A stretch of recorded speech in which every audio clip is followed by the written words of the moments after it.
Welcome to Danny's Den. Today, we dive into moving with kids, custody realities, and how to keep those game day rituals that make a house feel like a home. Let's chat. Picture this. You accept a job 3 hours away.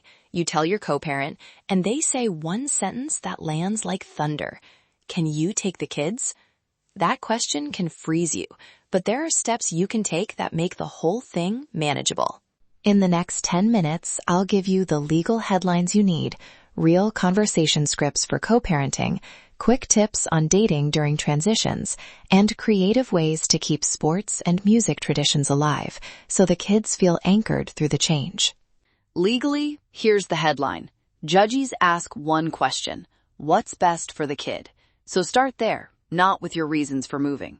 Custody orders and the child's current home usually control the first steps, and any written agreement you already have can require notice or permission before you move. Jurisdiction matters. Where the kids live now is usually where the court will start. Quick story. I once had a client treat a casual text as notice, and the other parent filed emergency papers the next day. Big mistake, and totally avoidable. So what do you do right now? If possible, give 30 to 60 days written notice. Say why you're moving, where you're going, and propose a temporary parenting plan until you can sit down or mediate. Concrete details reduce surprises and calm the other parent. Put everything in writing: emails, certified letters, copies of job offers or new lease agreements, and school enrollment information. Keep receipts and save every message. Good documentation is the difference between a quick solution and an expensive emergency hearing. Before we get too technical, remember, the legal path is only half the work. Kids respond to routine, and moves rattle that routine like nothing else. Start by asking, what small things actually make your kids feel safe? Bedtime books, a Sunday jersey, a particular snack.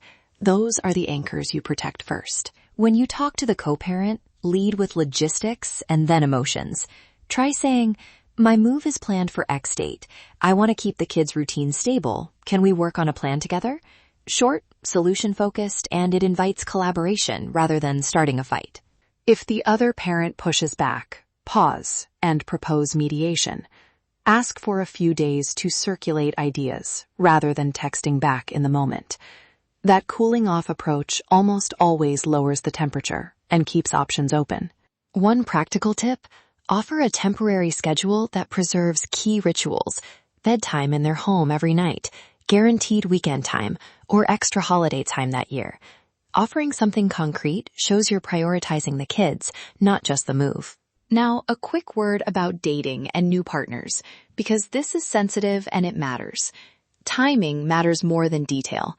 Don't rush introductions right after a major transition. When you do introduce someone, keep it brief and predictable. Neutral setting, short visit, focus on the kids' comfort. And if your move creates long-distance co-parenting, plan for logistics like travel and costs up front.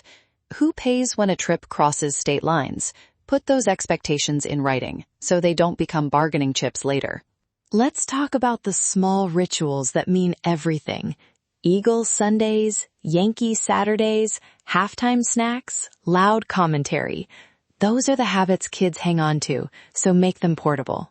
Concrete ideas. Create a shared calendar with game days, agree who handles travel for the big matches, and plan at least a couple of in-person visits each season if you can. When in-person isn't possible, set a virtual watch time. Same TV start, cameras on, halftime snack swap. It keeps the banter alive. Music helps more than you think. Make a collaborative playlist.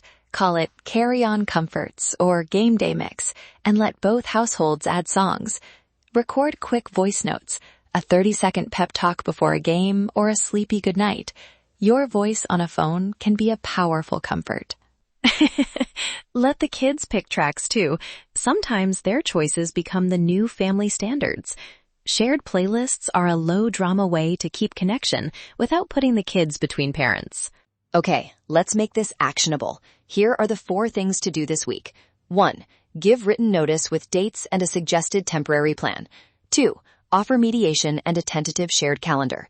3. Gather documents. custody order, school records, proof of employment or housing. And 4, pack the rituals, jersey, playlist, bedtime book. If the other parent objects, don't panic. Ask for mediation, propose temporary arrangements, document everything, and consult a lawyer if needed. Emergency court should be the last resort. Most judges want stability for the child and will respond to clear documentation and sincere problem solving. Here are 2 scripts you can actually use. I want to keep this as stable as possible for the kids. Can we meet with a mediator next week to work out a schedule that keeps their weekend rituals? Or, I can offer extra holiday time this year to make up for travel changes. Would that help? They're simple, solutions-focused, and kid-centered. A few quick do's and don'ts. Do communicate early. Do document. Do offer concrete alternatives. Don't make unilateral moves that break orders. Don't weaponize schedules. And don't rush introductions to new partners. When in doubt, get neutral help.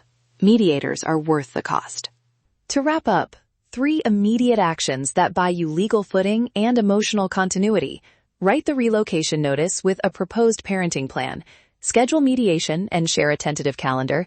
And pack the rituals, jersey, playlist, bedtime notes, so the kids have constant pieces of home. If you'd like a quick consult, email Danielle at thelegalassistancecenter.net, and we'll book a free 30-minute session to see if I can help. Subscribe to Danny's Den for more episodes that mix law, love, sports, and pop culture, and keep these tools handy as you move forward. Let's chat.